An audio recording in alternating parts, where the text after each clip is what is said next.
अब हम देखते हैं वर्ग समीकरण की मूलों की प्रकृति, ठीक है ना, जिसको हम लोग बोलते हैं nature of roots of quadratic equation, ठीक है ना।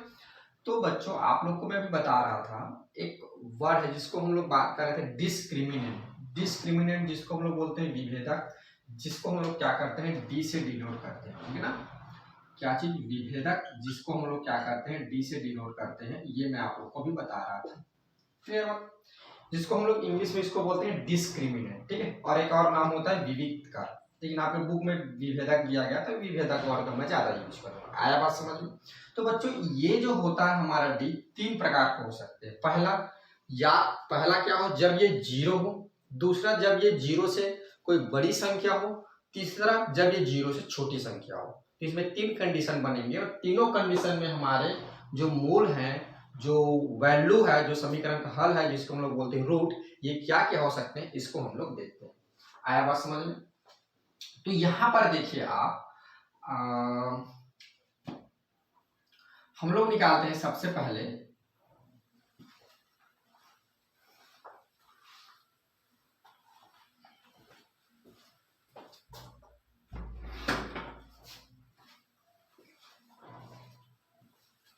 देखिए केस नंबर 1, ठीक है। तो केस नंबर 1 में जब क्या हो d इक्वल क्या हो जाए जीरो हो जाए, देखिए d क्या हो जाए जीरो हो जाए, यानी d की वैल्यू क्या हो जाए जीरो हो जाए, विभेदक की वैल्यू जीरो हो जाए, ठीक बच्चों।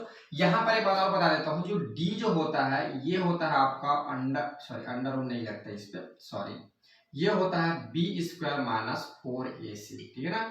याद रखेंगे d क्या चीज है तो बी स्क्वायर माइनस 4ac होता है। जब हम क्या करते हैं, हमको जो क्वाड्रेटिक इक्वेशन दिया जाता है उसमें से b की वैल्यू और a की वैल्यू और c की वैल्यू निकाल कर इसमें रख देंगे, तब हमको क्या मिलता है d। देखिए केस नंबर 1 देख रहे थे, जब d इक्वल क्या हो जीरो हो, तो जब देखिए d की वैल्यू जीरो होगा तो इसमें वैल्यू पुट करेंगे इसमें, तो ये हो जाएगा x इक्वल, अगर मैं इसको इक्वेशन नंबर 1 नाम दे दूं, ठीक है। देखिए इक्वेशन नंबर 1 नाम दे देता हूं ताकि लिखने में मुझे आसानी होगा, फ्रॉम इक्वेशन नंबर 1, और आपको समझने में भी आसानी होगा, ठीक है ना। तो x इक्वल ये आपका क्या आ जाएगा minus B plus minus under root क्या हो जाएगा जीरो, डिवाइड बाई ये हो जाएगा 2a। अब इसको जब आगे आप सॉल्व करेंगे तो ये होगा माइनस बी प्लस माइनस ये हो जाएगा जीरो डिवाइड बाई 2 हो जाएगा। यानी जब क्या करेंगे, एक बार प्लस चिन्ह के लिए लेंगे और बार जब माइनस चिन्ह के लिए लेंगे, ठीक है ना। जब प्लस चिन्ह के लिए लेंगे, प्लस चिन्ह लेने पर, क्योंकि यहाँ पे क्या हो रहा है प्लस माइनस दोनों आ रहा है ना, तो दो बार आपको लेना पड़ेगा। माइनस चिन्ह लेने पर, ऋण चिन्ह लेने पर, तो जब आप प्लस चिन्ह लेंगे तो यहाँ पर देख पा रहे हैं माइनस बी बाई 2a ही आएगा x की वैल्यू, और जब माइनस चिन्ह लेंगे तब भी यहाँ पे क्या आएगा x की value minus B divide by 2a आएगा, क्योंकि यहाँ पर यही क्या हो गया जीरो हो गया, जो क्या करता है इसको चेंज करता है।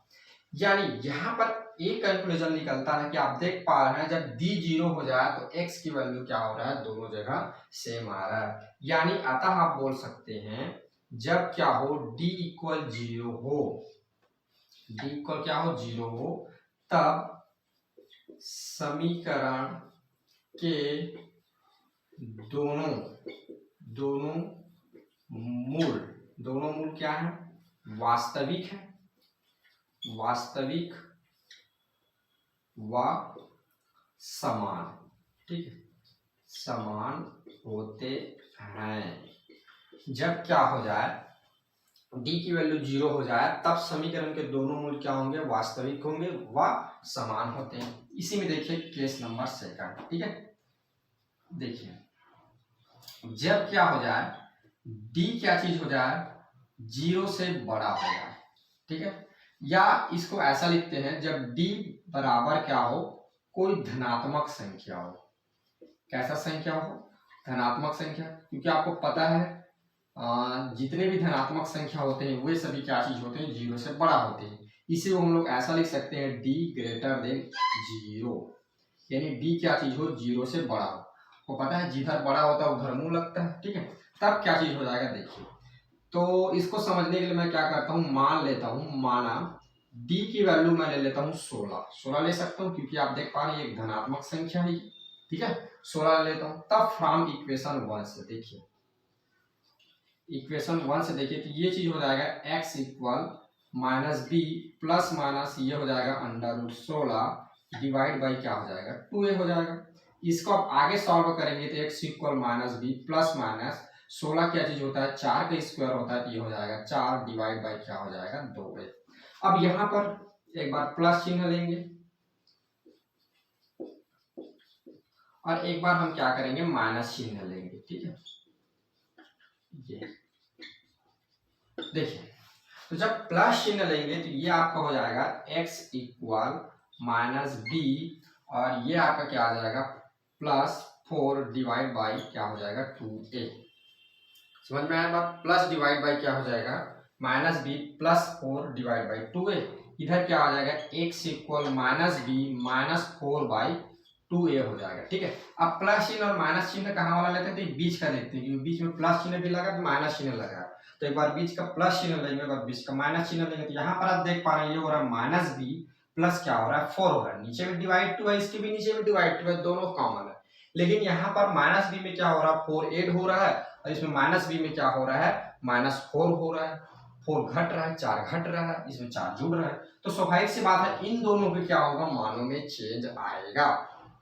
ठीक है, और ये दोनों जो मूल हैं ये क्या है वास्तविक संख्या है, इसमें काल्पनिक संख्या इमेजिनरी नंबर नहीं आ रहा है। ठीक है ना, काल्पनिक संख्या क्या होता है उसको अगले इस केस नंबर 3 में समझेंगे। तो यहाँ पर आप देख पा रहे हैं इमेजिनरी नंबर काल्पनिक संख्या नहीं आ रहा, यानी अतः हम बोल सकते हैं इसे कैलकुलेशन निकाल सकते हैं। अतः d जब क्या हो ग्रेटर देन 0 हो, जब d क्या चीज हो 0 से बड़ा हो, तब क्या होते हैं समीकरण के दोनों मूल कहने का मतलब ये वाला, ठीक है, दोनों मूल वास्तविक होते हैं। ठीक है ना, वास्तविक एवं या वह भी लिख सकते हो वह वास्तविक व यहाँ क्या चीज है ये अलग आएगा ये अलग आएगा असमान, वास्तविक व असमान होते हैं। ठीक है, जब डी क्या चीज हो 0 से बड़ा आए तब। ठीक, देखिए केस नंबर 3 इसमें क्या आता है केस नंबर 3 जब हम क्या करें डी को क्या ले ले ऋणात्मक संख्या ले ले, क्या ले ले बच्चों ऋणात्मक संख्या। आपको पता है जब ऋणात्मक संख्या होगा तो यहाँ पर क्या चीज होगा d जो होगा 0 से क्या चीज होगा हमेशा छोटा होगा, क्योंकि 0 बड़ा होता है। आपको पता है समस्त ऋणात्मक संख्याओं से बड़ा कौन होता है 0 बड़ा होता है, तो इसका जो मुंह होगा 0 की तरफ होगा। ठीक है, अब देखिए यहाँ पर भी समझने के लिए आपको थोड़ा मानना पड़ेगा। माना x इक्वल आप मान लीजिए यहाँ पर 25 मान ले। अब चूंकि ये d क्या चीज है 0 से क्या चीज है छोटा है, यानी d 0 छोटा है यानी क्या चीज होगा ऋणात्मक संख्या होगा, तो इसको हम लोग लेते हैं ऋणात्मक संख्या। तो पुनः हम चलते हैं फ्रॉम इक्वेशन 1 से, ये देखिए तो इक्वेशन 1 से चलेंगे तो ये हो जाएगा x equal minus B plus minus under root आपको माइनस हो जाएगा 25 डिवाइड बाई 2a हो जाएगा। देखिए बच्चों यहाँ पर प्रश्न ये आता है आपका, ठीक है, यहाँ पर आपका प्रश्न ये आ रहा है कि माइनस अंडर रूट माने रूट माइनस 25 का हम ऐसा कौन सी संख्या का स्क्वायर है जिसका स्क्वायर करने पर रेट 25 आए। ठीक है, रेट 25 आए, तो अगर आपसे डायरेक्ट अगर 25 दे देता तो आप बोल देते सर ये तो 5 का स्क्वायर होता है 25, यानी हम 25 को लिख सकते हैं 5, रूट 25 को हम क्या लिख सकते हैं 5।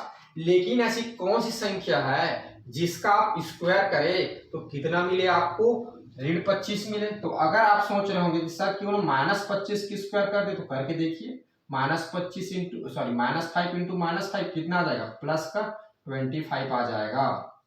तो यहाँ पे आ रहा है क्या प्लस का 25, नहीं हमको क्या चाहिए माइनस का 25 चाहिए, माइनस का 25 चाहिए। तो ऐसी कोई संख्या नहीं होती है जिसको हम क्या करें स्क्वायर करें तो माइनस का 25 आए, माइनस का 25 आए, ऋण का 25 आए। तो इसको हम क्या करते हैं, आप अभी आपके सिलेबस में नहीं है, जब आप आगे के सिलेबस में जाएंगे तो इसको हम क्या करते हैं कुछ इस तरह से लिखते हैं, ये -1 इंटू 25। तो ये आपका क्या चीज होता था जब आगे सॉल्व करते हैं तो -√1 और इंटू ये हो जाता है √25। ठीक है, और हम क्या करते हैं बड़ी क्लास में जब आप जाओगे, जब आप क्लास 11th में इसको पढ़ोगे तो जो ऋण √-1 को हम क्या मानते हैं, आई मानते हैं, और इस आई का नाम होता है आयोटा। ठीक है, तो इसको हम लोग क्या करते हैं, जो ऋण जो 25 होता है इसको हम लोग I5 लिखते हैं, या 25 का वर्ग 5 हो गया, और -1 का क्या हो जाएगा, ये -1 का क्या हो जाएगा, आयोटा हो जाएगा √-1 का। तो इसको क्या लिखते हैं, ऋण -25 इक्वल माइनस क्या करते हैं 5i। और ये क्या चीज होता है, काल्पनिक संख्या होती है। ठीक है ना, कौन सी संख्या होती है, काल्पनिक संख्या होती है। इसकी कल्पना हम करते हैं कि i की वैल्यू क्या होगी, √-1 होगा। ये प्रूफ नहीं है, ये रियल नहीं है। ठीक है, इसकी हम लोग कल्पना करते हैं। ठीक है, इसीलिए यहां पर जो ये होगा, ये क्या होगा, काल्पनिक संख्या होगा -25। कभी भी आपको अंडर रूट के अंदर ऋण 25 दिखे, कभी भी, सॉरी ऋण 25 नहीं, कभी भी अंडर रूट के अंदर अगर माइनस दिखे और उसके बाद कोई संख्या रहा, तो आप समझ जाना वह जो संख्या दिया हुआ है अंडर रूट के अंदर वह क्या है, काल्पनिक संख्या है। आपको कल्पना करना होगा, -√1 को क्या करना होगा, आयोटा आपको मानना होगा। ठीक है, ये आपके सिलेबस में नहीं है, तो इसके बारे में हम ज्यादा डिस्क्राइब नहीं करेंगे, ये आप 11th में पढ़ेंगे इसको, जब आप मैथ्स लेके पढ़ेंगे तो। ठीक है, तो यहाँ पर मैं इसको ज्यादा नहीं बताऊंगा, बस यहाँ तक ही बताऊंगा। और इसको जब देखिए बच्चों, ये तो आपको समझ में आ गया, यानी इससे आगे सॉल्व करना ये हमारे बस की बात नहीं है, क्योंकि इसके लिए हमारे पास अभी नॉलेज नहीं है। तो इसको हम क्या करेंगे, यहीं तक छोड़ देंगे। हालांकि आपके बेसिक ले मैं यहाँ पर आपको बता दिया। ठीक है, तो अब देखिए यहाँ पे पुनः यहाँ पे प्लस और माइनस, तो एक बार क्या करना होगा, प्लस चिन्ह लेना होगा। प्लस चिन्ह लेने पर एक बार आप क्या करेंगे बच्चों, माइनस चिन्ह लेंगे। तो माइनस चिन्ह लेने पर, ठीक है, तो जब प्लस चिन्ह लेंगे तो ये हो जाएगा x equal -b plus √-25 minus का 25 डिवाइड बाई 2। x बराबर इधर आ जाएगा माइनस का b और माइनस √-25 डिवाइड बाई क्या हो जाएगा 2a। ठीक है, अब यहाँ पर आप देख पा रहे हैं, आपको फिर कुछ बात देखने को मिल रही है। यहाँ पर 2/a दोनों में इक्वल है। ठीक है, लेकिन यहाँ पर देख पा रहे हैं ऋण b धन क्या चीज हो रहा है, रूट ऋण 25 हो रहा है। यहाँ पर ऋण b ऋण क्या हो चीज, रूट 25 हो रहा है, यानी यहाँ पे जुड़ रहा है, यहाँ पे घट रहा है। तो कोई भी एक संख्या है, जैसे ऋण भी कोई एक संख्या है, कभी जुड़े और कभी घटे, तो स्वाभाविक सी बात है, जुड़ेगा तो अलग नंबर आएगा, घटेगा तो अलग नंबर आएगा। दोनों क्या चीज होंगे, अलग अलग होंगे। लेकिन आप देख पा रहे हैं यहाँ पे जो डी है आपका, जो डिस्क्रिमिनेंट है, वो क्या चीज हो जा रहा है, काल्पनिक संख्या आ जा रहा है। जब क्या ऋणात्मक संख्या आ रहा है, जब अंडर रूट के अंदर क्या हो जाएगा, माइनस आ रहा है। तो स्वाभाविक सी बात है, डी अगर ऋणात्मक आएगा तो अंडर रूट के अंदर क्या होगा, माइनस ही साइन आएगा। माइनस साइन आएगा तो संख्या क्या हो जाएगा, काल्पनिक संख्या हो जाएगा, आयोटा में आ जाएगा, उसको हम लोग कल्पना करेंगे। ठीक है, तो यहाँ पर आप बोल सकते हैं जो मूल होंगे इसकी काल्पनिक होगा, और क्या चीज होगा, असमान होगा। दोनों क्या चीज हो रहा है, अलग अलग आ रहा है। तो अतः यहाँ आप कंक्लूजन निकाल सकते हैं, बोल सकते हैं डी की वैल्यू जब क्या चीज हो, 0 से क्या हो बच्चों, डी की वैल्यू जब 0 से छोटा हो, यानी डी की वैल्यू जब ऋणात्मक आए, तब आप बोल सकते हैं, तब समीकरण के दोनों मूल।